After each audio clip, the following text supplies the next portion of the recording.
Happy Monday. For this week's Monday Mindset, we're going to talk about the NAR settlement.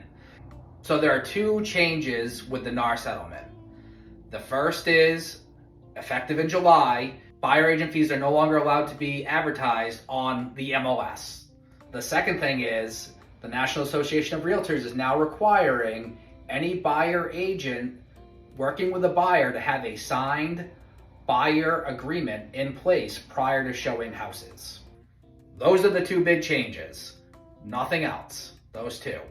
So, with that said, buyer agents can still be paid a commission from the seller.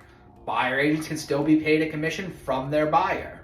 This time last week, a listing agent could walk into a home and list a property at 4%, 5%, 6%, 7%. Today, a real estate agent can walk into someone's home and list their home at 4%, 5%, 6%, 7%. That hasn't changed. Now with that, one thing we will have to do is we'll have to educate our sellers. We'll have to explain the benefits of the commission and why we charge it and why we split it with a buyer agent. The last few years has been kind of like a momentum market where it's just been so busy. Agents were keeping up. They were selling them. They were listing them, selling them, listing them. The market has contracted. There's a lot less for sale. Interest rates are high. So it's more of a skilled market. So you need to show your worth to your clients. Now, here are the reasons that a co-broke is good. Here are the reasons you want to explain to your seller that they want to offer a buyer agent commission.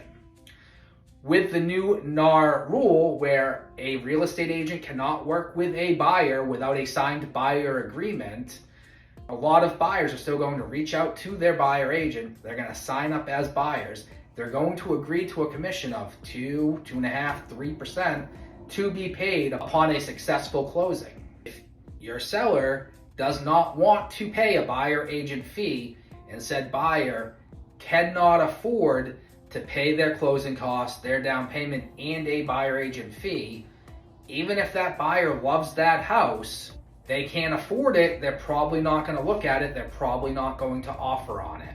This is especially true if you're a seller in a first-time home buyer price range or a VA market. VA loans do not allow the buyers to pay a buyer agent commission.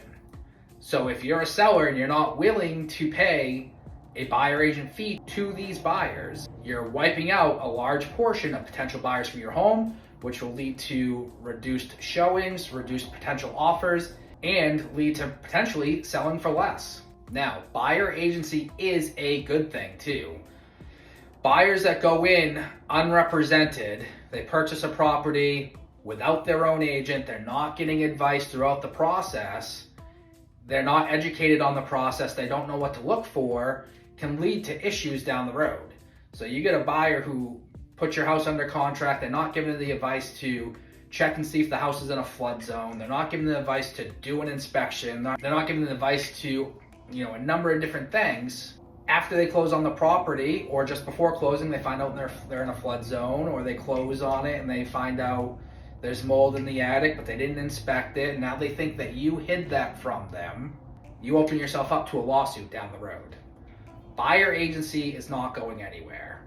A lot of agents are still going to work with buyer agents. There's a lot of value there. Now, with all of this said, we're amidst a spring market that is going to be very busy.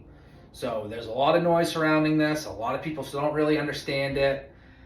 It's not really going to change much. Let's get out there, get to work, sell some houses. Happy Monday, everybody. See you around.